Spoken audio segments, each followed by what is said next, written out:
BNP তাদের ফাঁদে পা দিয়েছে কেন? বিএনপির জন্য তারা তো উস্কানিমূলক বক্তব্য দিচ্ছে। আমি জি কে ঘোষ বলেন বা আপনাদের মানে প্রাইম মিনিস্টার বলেন বা স্বরাষ্ট্রমন্ত্রী বলেন, সবাইকে তো আমি তারা বক্তব্য রাখছে উস্কানিমূলক, মানে তাদেরকে যাতে মারতে আসে এরকম একটা। এটা কিন্তু সাধারণ জনগণ বুঝে যে তাদের আমি উস্কানিমূলক বক্তব্য তাদের উপর আক্রমণ করে, তারা যাতে হিরো হয় এরকম একটা টেন্ডেন্সি তারা আলোচনায় থাকতে চায়। কিন্তু বিএনপি তো অনেক বড় একটা দল, বিএনপি তাদের ফাঁদে পা দিয়েছে কেন সেটাই তো এখন প্রশ্ন। আসলে আসলে বিএনপি তাদের সেখানে ভা দেয় নাই, এটা একটা বিচ্ছিন্ন ঘটনা হবিগঞ্জে। কারণ হুম, এখানে ঢোকার সময় বিভিন্ন ভাষায় কথা বলেছে হবিগঞ্জের মানুষজন, প্রথমেই বলেছি আমি, জিকে ঘোষকে তারা অসম্ভব পছন্দ করে। মানুষজন সেটা মেনে নিতে পারেনি। হয়তোবা দলের হুম, দুই একজন কর্মী সেখানে সেই জনগণের সাথে থাকতে পারে, কিন্তু দলগতভাবে বিএনপি স্পষ্ট ভাবে বলেছে। এবং দলগতভাবে হুম, বিএনপি, আপনি দেখেছেন কালকে মৌলভীবাজারে, আপনি দেখেছেন সবাই গিয়ে, ছাত্রদল হুম, গিয়ে, এবং এমনকি বিএনপির অনেক নেতারা গিয়ে সেখানে সেগুলাকে নিবৃত্ত করার চেষ্টা করেছে।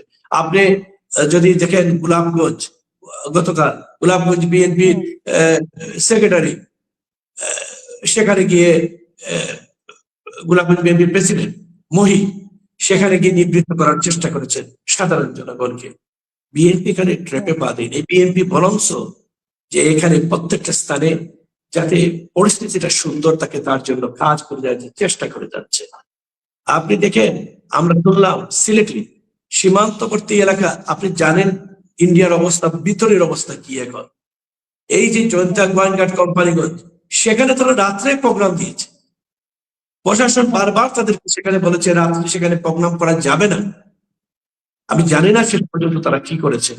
প্রশাসন বারবার বলেছে যে দিনে প্রোগ্রাম করে, একটা সীমান্তবর্তী এলাকা, অনেক সমস্যা রয়েছে হুম, সেখানে। তারা কারো কথা হুম, শুনছে না।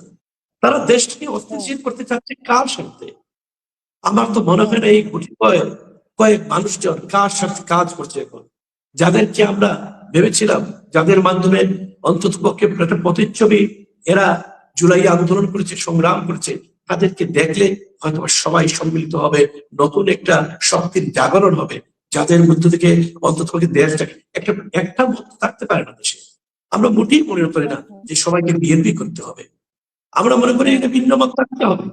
সেই ভিন্ন মতের স্থানটা যদি তারা নিতে পারতো, সেই ভিন্ন মতের অবস্থানটাকে যদি তারা ধারণ করতে পারতো, তাহলে তো দেশের জন্য ভালো হতো। আমরা আমরা সবসময় দেশের জন্য, দেশের কল্যাণের জন্য হুম। কাজ করেছি। কিন্তু আমরা রড আনতে হবে কেন ওরা মিথ্যা ভাই? এখানে ওরা রড দিয়ে কেন আঘাত করতে হবে? মানে এইভাবে মানে পিটানো হবে?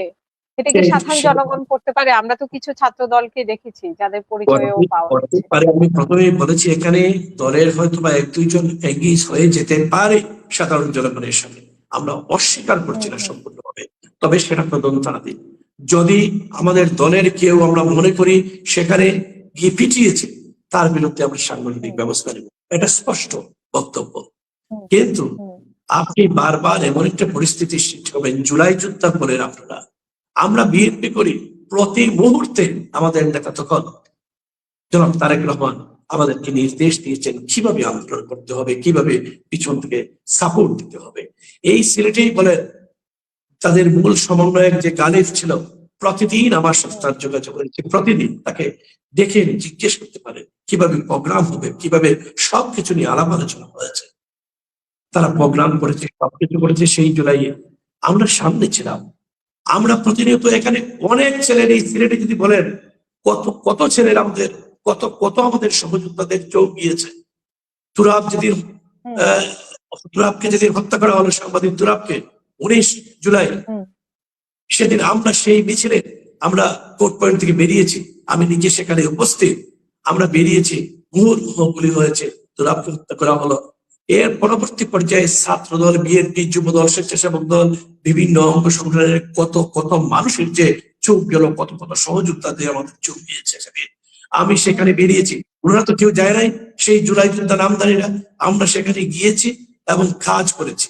আমরা সেখানে গিয়ে, হুম, হুম, আপনি যদি দেখেন সেখানে গিয়ে হসপিটালে, হাসপাতালে গিয়ে সেই অবস্থায় আমাদের তাদের চিকিৎসার ব্যবস্থা করতে হয়েছে। আমরা হুম, নিজেরা, হুম, আমি নিজে এখনো গুলি বহন করছি আমার পায়ে।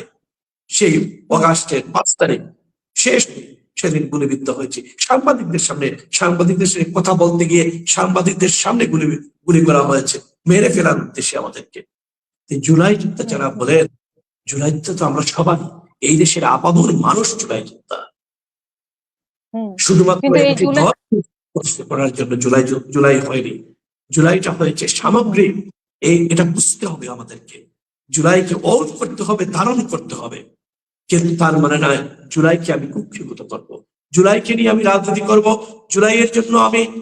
জুলাইকে নিয়ে আমি যখন পদযাত্রা করব, তখন একটা গাম্ভীর্যতা থাকতে হবে।